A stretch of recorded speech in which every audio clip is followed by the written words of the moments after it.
What's going on, everybody? Welcome to Guys at Magic. Today we're going to be taking you through one of the upgrades for the Brothers War Commander decks.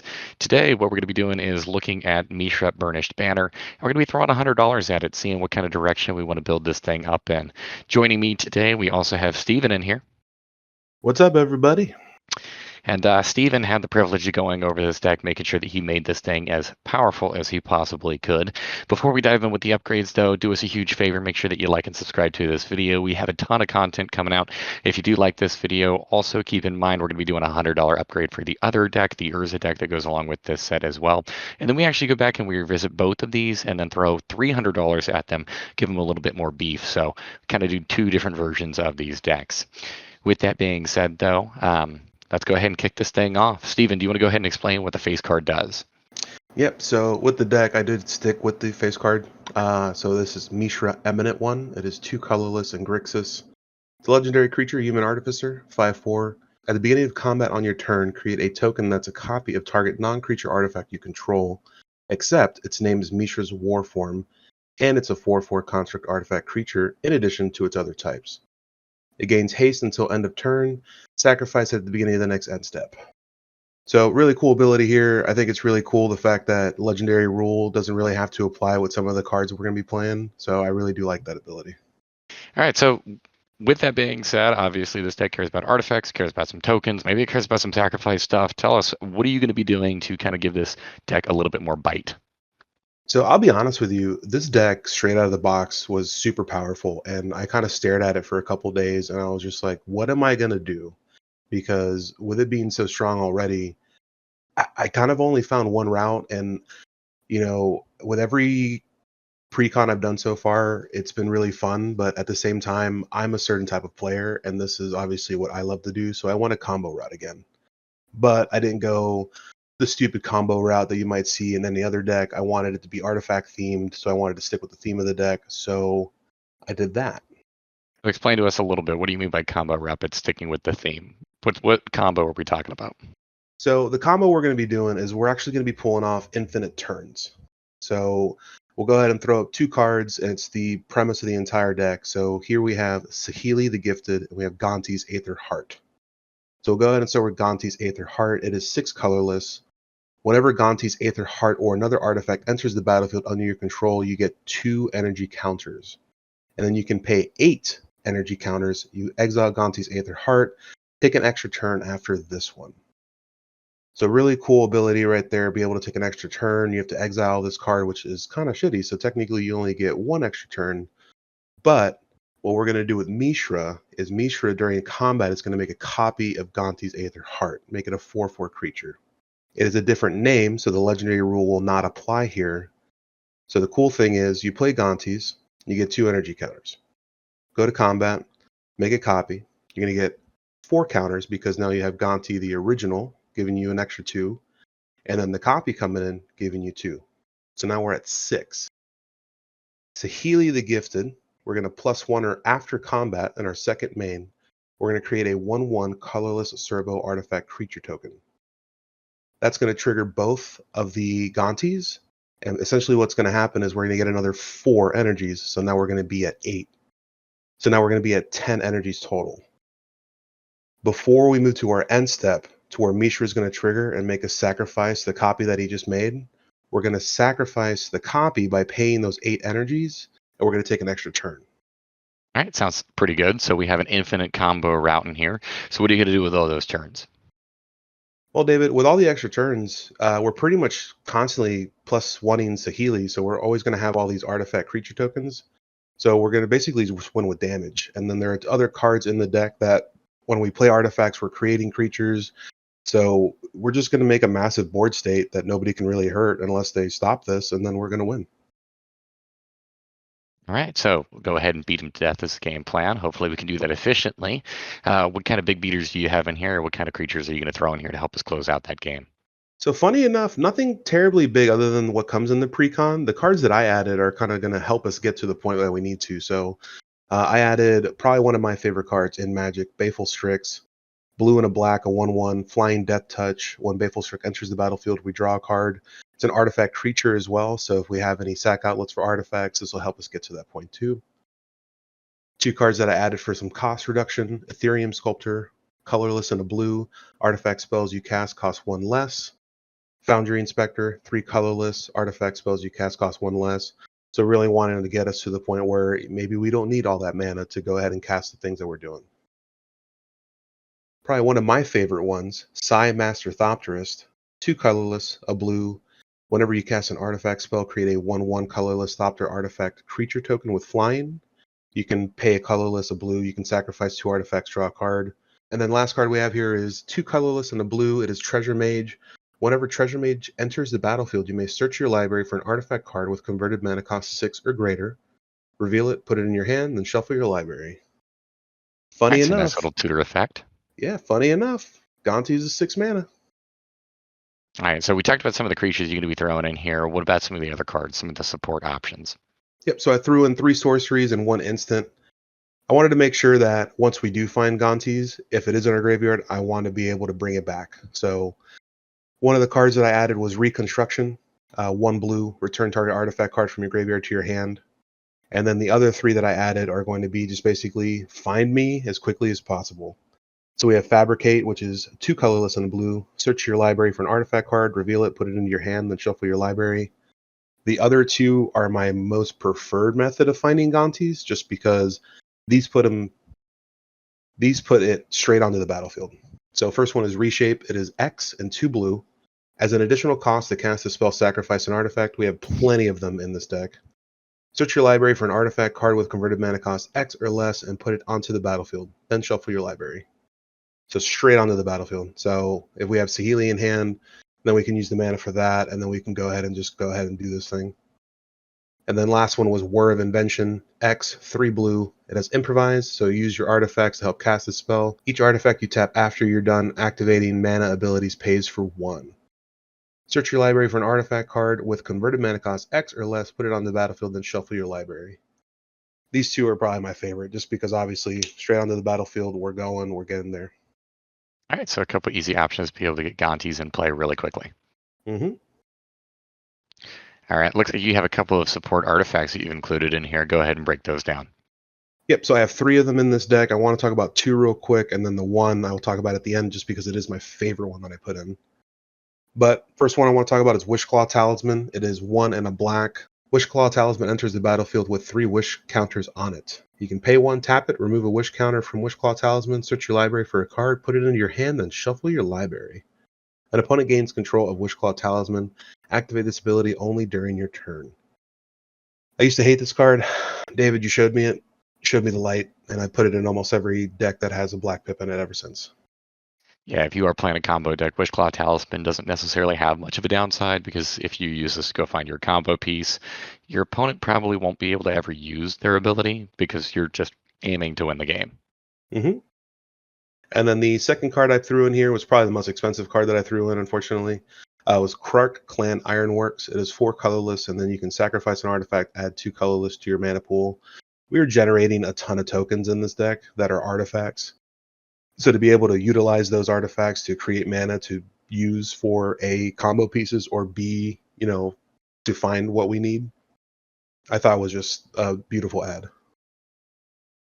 Yeah, KCI still doing KCI things. Turns out it's a good card. Turns out it's a great card. I also love the fact that you just see the Mirror Retriever there just getting ready to be thrown into the fucking pit. And the last card I found was Sundial of the Infinite. It is 2 colorless. You can pay 1, tap it, end the turn. Activate this ability only during your turn. So I love this card for the many options it kind of gives us. So if somebody's trying to destroy our Planeswalker, if somebody's trying to destroy Gonti, if somebody's trying to destroy Mishra, or even try to exile them, we can pay 1 mana, we can tap this, we can end the turn immediately. It exiles all spells and abilities on the stack. Everything's done. The second reason why this card's really amazing is because of Mishra's second part of his text. So at the end of our turn, we do have to sacrifice the 4/4 that Mishra makes. But if we end our turn before we get to our end step, that will never trigger. There you go. So make sure that your tokens stay around. Exactly. So now we have 4/4 beaters. All right, so it looks like we have a couple of enchantments in here as well, 3 notable ones. Go ahead and break those down. I'd say extremely notable. So obviously I did the upgrade for Necron Dynasties. Really fun deck. I went ahead and grabbed a card from it to throw into this deck. We have Biotransference. It is 2 colorless, 2 black. Creatures you control are artifacts in addition to their other types. The same is true for creature spells you control and creature cards you own that aren't on the battlefield. Whenever you cast an artifact spell, you lose 1 life, and you create a 2/2 black Necron Warrior artifact token. Sick. Pretty solid Amazing. choice. Yep, I mean, we're doing nothing but casting artifacts, and if we're only losing 1 life to go ahead and make a 2/2, I mean, we're just going to have this massive army. It's fantastic. I went ahead and also added Mirrodin Besieged. This card I love. It's insane. It is 2 colorless and a blue. As it enters the battlefield, you choose Mirren or Phyrexian. Mirren says, whenever you cast an artifact spell, you create a 1/1 colorless mirror artifact creature token. Phyrexian states, at the beginning of your end step, draw a card, then discard a card. Then if there are 15 or more artifact cards in your graveyard, target opponent loses the game. So possibly a secondary win condition stapled onto this thing. 100%. So obviously this card can be used in one of 2 ways. You can use it as a secondary win con later in the game, or you can use it as or you can go ahead and use it as an army builder, because obviously you're making all these 1/1 mirror artifact creature tokens. And then the last card I added was Phyrexian Arena. It is 1 colorless and 2 black. At the beginning of your upkeep, you draw a card and lose 1 life. So just wanted to add some extra card draw. There are artifacts in the Precon that when they come onto the battlefield and then leave the battlefield, they draw you a card. I added a couple cards that draw us cards. I just wanted to make sure that we have just 1 more piece just in case. That was pretty good. All right, it looks like you did meddle around just a little bit here with the mana base for this deck. Go ahead and talk us through that. So there was a land in the Precon already that kind of did the same thing. I just wanted a second one just in case. Like I said, I did want some extra safety valves just in case Gonti's was in our graveyard, or if there was an artifact card that we milled in our graveyard that we could bring back. So I went ahead and added Academy Ruins. You can tap it for a colorless, or you can pay 1 colorless and a blue, tap it, and you put target artifact card from your graveyard on top of your library. It's a really cool land here. The other one that's already in the Precon is called Buried Ruin. You do have to pay 2 and sacrifice Buried Ruin, so you can't constantly do this. At least with this card, you're able to constantly bring back artifact cards from your graveyard to the top of the library, and with the draw we have in this deck, we'll just go ahead and pick it back up. Went ahead and threw in Inventor's Fair. At the beginning of your upkeep, if you control 3 or more artifacts, you gain 1 life. So a little life gain here, because obviously we're always going to have almost 3 or more artifacts. You can tap it for a colorless mana. You can pay 4, tap it, sacrifice Inventor's Fair, and you can search your library for an artifact card, reveal it, put it into your hand, then shuffle your library. Activate this only if you control 3 or more artifacts. I just love this because obviously it's, again, a tutor, but in your land. And then I went ahead and added 2 more lands. I just added a Training Center. Training Center is battlefield tapped unless you have 2 or more opponents. Obviously, we're playing some beautiful Commander, and hopefully you haven't killed 2 other people that quickly. So this will come in untapped, and then just Xander's Lounge, just because Triome, why not? Why not Triome? All right, so those are going to wrap up the rest of the inclusions that you put in for this deck. Obviously, with that being said, we had to make a couple of cuts. Go ahead and talk us through some of the things that you removed from the deck and your justification for it. So this was probably the hardest part, if I'm being dead honest with you, because a lot of the cards in the deck were really cool. Some of the cards that were easy to cut was probably Feign the Broker. Feign the Broker is 2 colorless and a black. You can tap it, sacrifice a creature, put 2+1/+1 counters on target creature. You can tap it, remove a counter from the creature you control, create a treasure token. Tap it, sacrifice an artifact, create a 2/1 white and black Inkling creature token with flying. Or you can pay 3 and a black and untap Feign the Broker. Not really going with what we want, so I went ahead and got rid of it. I want to say pretty much everything else was kind of hard to get rid of. Geth, Lord of the Vault, 4 colorless, 2 black. It has Intimidate. You can pay X and a black. You can put target artifact creature card with converted mana cost X from an opponent's graveyard onto the battlefield under your control tapped. Then that player mills X cards. Obviously, everyone knows I love my mill, but this doesn't really go with the theme of our deck and what we're wanting to accomplish, so I cut this just because it is 6 mana, so it's a little pricey. Blast Furnace Hellkite was another card I got rid of. It is 7 and 2 red. Artifact Offering. You may cast this spell as though it had flash by sacrificing an artifact and paying the difference in mana cost between this and the sacrifice artifact mana cost includes color. It's flying, double strike. Creatures attacking your opponents have double strike. It's a 5/5. Cool. Yeah, it's cool. I mean, it's a little incentive for people to attack other people. I don't know. No. I'm just gonna say no. Threw in a Metalwork Colossus into the removal pile as well. It is 11 mana. Obviously, you'll never pay 11 mana for this in this kind of deck, but Metalwork Colossus costs X less to cast, where X is the total converted mana cost of non-creature artifacts you control. Sacrifice 2 artifacts, turn Metalwork Colossus from your graveyard to your hand. I probably would have loved this better if I get it to the field rather than to my hand. But, like I said, I'm making an army regardless, so I don't really need a 10/10. I went ahead and got rid of Herald of Anguish. 5 colorless, 2 black, and it's improvise. Your artifacts can help you cast a spell. Each artifact you tap after you're done activating mana abilities pays for 1. It's flying, and at the beginning of your end step, each opponent discards a card. You can pay a colorless and a black, sacrifice an artifact. Target creature gets -2/-2 until end of turn. So with that last ability, you can kill some stuff if you want to pay into it and sacrifice some of the artifacts on your board. Obviously, since we have a bunch of tokens, this would probably be kind of cool, but at the end of the day, like I said, we're trying to do one thing, and let's just take a bunch of extra turns. And the second to last card I got rid of was Ashnod the Uncaring. It is 2 colorless, a blue, a black, and a red. So basically, this would have been a secondary commander if we wanted it to. It has Death Touch, and then whenever you activate an ability of an artifact or creature that isn't a mana ability, if one or more permanents were sacrificed to activate it, you may copy that ability. You may choose new targets. This was kind of tough to cut just because I know it comes in the Precon and it's a new card, so might catch a little slack for getting rid of this, but at the end of the day, it didn't really fit with what I wanted it to do. Not gonna lie, hurts my heart here. I absolutely love Ashnod, so seeing it get the axe from your deck pains me. I know, man. I felt like it was gonna hurt you, and I know that once we started this video, I was hoping you didn't go straight to the removals and see what I cut. So I tried to hold it together. I'm glad you did. And the last creature card I cut is Workshop Elders. It is a whopping 6 colorless and 1 blue. Artifact creatures you control have flying.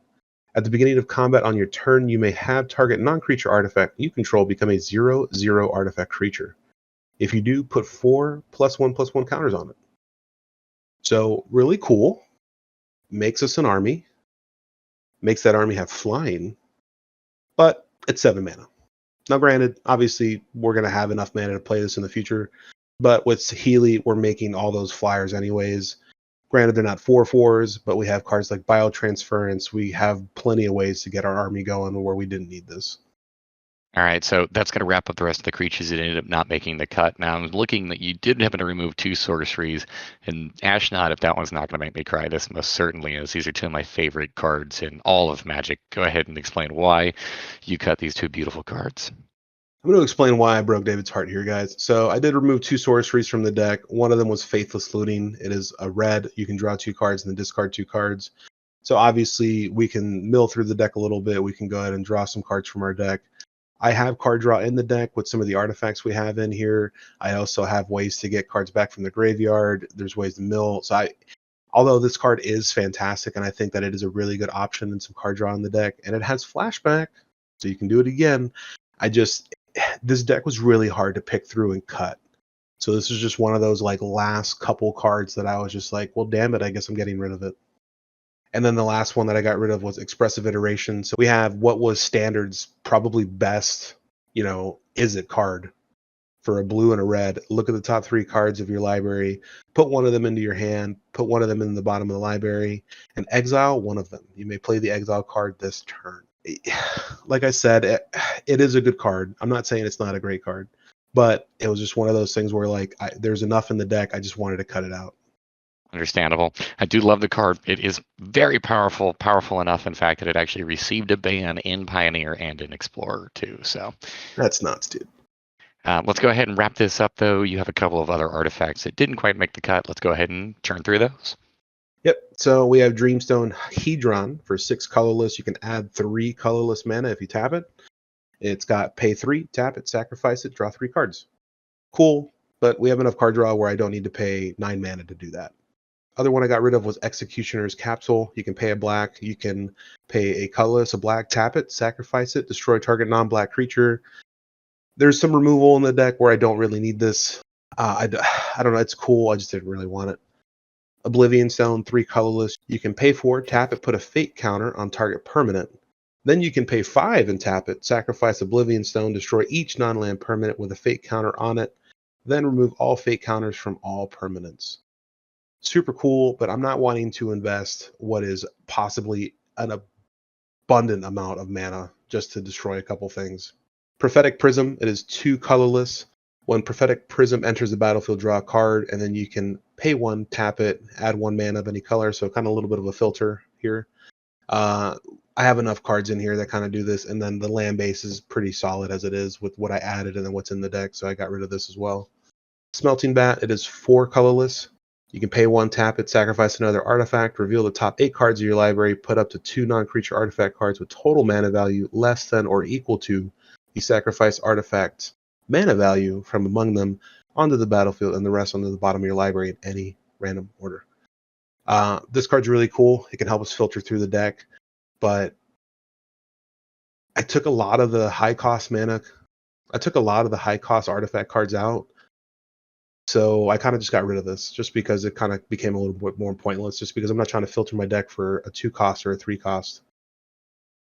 And then the last one was just one that should be removed from every deck, in my opinion. I hate this card. Wayfarer's Bauble. It is 1 colorless, and then you can pay 2, sack it, search your library for a basic land card, put that card under the battlefield, tap, and shuffle. Interesting cut on that last one, and interesting diagnosis on that as well. I know that there's a very popular Commander YouTube channel that would probably strongly disagree with your thoughts on that one. Well, they can come on here and talk to me about it. Next up, we're going to go ahead and talk about some of the lands that he ended up switching out just to help that mana base a little bit. Yep, so I just got rid of 6 lands because I am a risky bastard. I will get rid of lands before I get rid of any other card in a deck just to play what I want. There are 35 lands still in the deck, so still a strong number.